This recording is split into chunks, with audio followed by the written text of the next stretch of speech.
Just elaborate for us on your view as to where the Nationals are going under David Littleproud. You're urging him to stand up and differentiate the Nationals from the Liberals. Can you elaborate on that? Well, firstly, Kieran, people should look at my actual quotes and what I've actually said, and my commentary is always about policy. It's never about personalities. Canberra is a tough place, and there's lots of times where you disagree, and that's a good thing, because in my view, you get better policies when you push and prod and poke and move things around until you get the absolute best possible outcome. But political parties that have no purpose, well, they rapidly disappear. And it's tough being a member of the Nationals from a regional seat.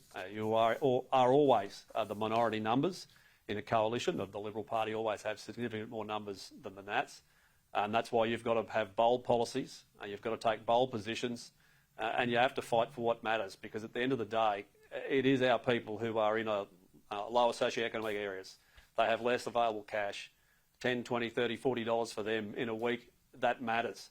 And they are all the reasons I put myself forward to be a Member of Parliament, is to stand up for the people who can't stand up for themselves in Canberra, and to try and make a difference for them, particularly when it comes to what it costs around some of these policies. You have said that you have a different priority and different views on what should be the priority and direction for the Nationals to David Littleproud. What are those differences? Well, as I've said, it's not about individuals, it's about policies. And if we look at net zero in particular, and I've said this publicly before, I think Labor has moved too far, too fast and at too much cost at a time when the Australian people simply can't afford it. These are significant investments. It is hundreds of billions of dollars that has to be paid for at a time where a bag of grated cheese is $10. They are really struggling out there, and I just think this is something that can wait. It can be delayed. You've got till 2050. And if you want to do something about energy, well, you've got a couple of choices. You can build continually, as the Labor Party is doing right now, unreliable, intermittent, fully subsidised wind and solar. You can build nuclear, which is costly, but is reliable and works and will be the most affordable option in terms of zero emissions. Or you can build coal. You can build 14 gigawatts of coal for about $43 billion, in my view, and it'll work all the time. If you look at what's changed in the energy network, that's what's happened. We've moved away from what was the most affordable to what people expect to have zero emissions. So I just think there is time. We've got time to get this right, and that's the priority. Barnaby Joyce was on the program earlier, and I know you two, you're mates now, but you haven't always seen eye to eye on everything, but he was very gracious and supportive of your history and legacy in the Parliament. I've got to tell you, David Littleproud's statement here, the only reference to you says the Nationals wish Keith all the best in his new endeavours. And normally you do get a leader saying, describing what you've done here and what you've done and contributed to this place over a number of years. Does that disappoint you, the statement that Mr Littleproud's office released today? Kieran, I've had any number of very generous comments come into my office, directly to me, texts, emails, messages, and they've been incredibly generous. And of course there's others that are not quite so generous. Welcome to politics.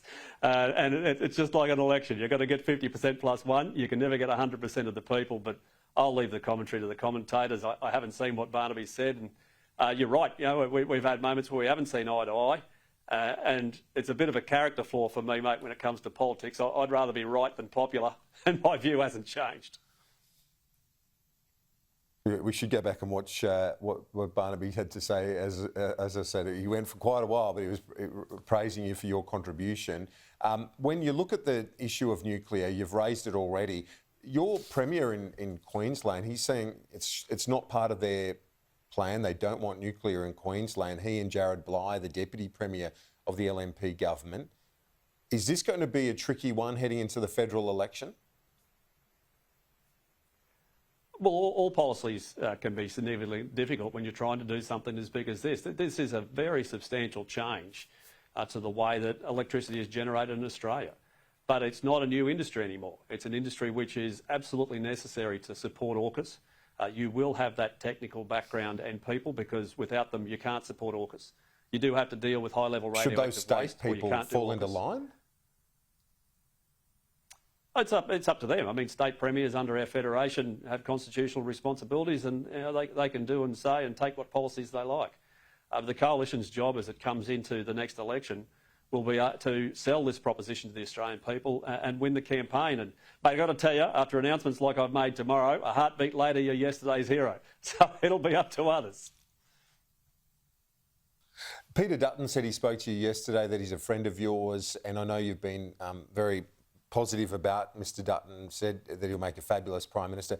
He said that he felt that you were frustrated that you weren't on the front bench. Is that part of the reasoning here that you've pulled the pin? No, as I said, I had an unexpected opportunity. I had a discussion with my wife and family and made a decision after 11 years of service to the local people and to our country in the federal parliament to not continue. It's as simple as that. In the parliament, mate, it's the weirdest place I've ever worked. And sure, my frustration bucket has filled slowly over a long period of time, but that's what happens. It's different to anywhere I've ever been. It's not like a normal workplace. And I'm someone that likes to get things done, and I like to be in the heart of it and making decisions. And it's just time to move on. You just finally, you said you've left the seat in a good position for the LNP. Is it going to be a contest though? Do you believe? Do they have to take it seriously, Hinkler, or is the buffer strong enough for the LNP just to hold it no matter who runs and what the campaign is? I think if you went back and asked everyone that lost a extraordinarily safe seat at the last election, they'll tell you there's no such thing. So you still have to work. You still have to have a proposition that resonates. You need a candidate that fits the seat. You need to do things that matter to the people that live here and demonstrate that you'll be a fighter for them, because that's what they need. Regional people in particular are very passionate about their members of parliament and who represents them, whether it's in Canberra or Brisbane. And they want local people with a grassroots feel. And I've been incredibly fortunate, Kieran. I've held the seat for 4 terms off the back of extensive support. There are literally tens of thousands of supporters both here and across the country, which continue to make me incredibly humbled. So it's been a great privilege. It's been a privilege to serve, and I thank my local people and the Australian people. And I know you've got a few months left, but just for our discussion today and the purposes of that, any final reflections or thoughts for your colleagues in the National Party as to what they need to do in your view? Well, it's the same as always. Have good candidates, have a good proposition, have enough funding to run a strong campaign, and have a differential between yourself and the Labor Party, because the Labor Party has done an enormous amount of damage in just one term. No one is better off now than they were 3 years ago, Kieran. They genuinely aren't. They have less available cash because things cost so much more, and they're in a really difficult position. And if you're not there to represent the people who have the hardest time in your local electorate, well, don't go to Canberra. Find something else to do. Well, yeah, and I know, as you said, Canberra can be a tough place, and politics is not the easiest. But I thank you for your generosity and generosity with your time, and always coming on for a chat. And as robust as sometimes it is, you always show up. So thanks for that, and all the best for what's next, Keith Pitt. Thanks. Always a lot of fun. Thanks, Kieran.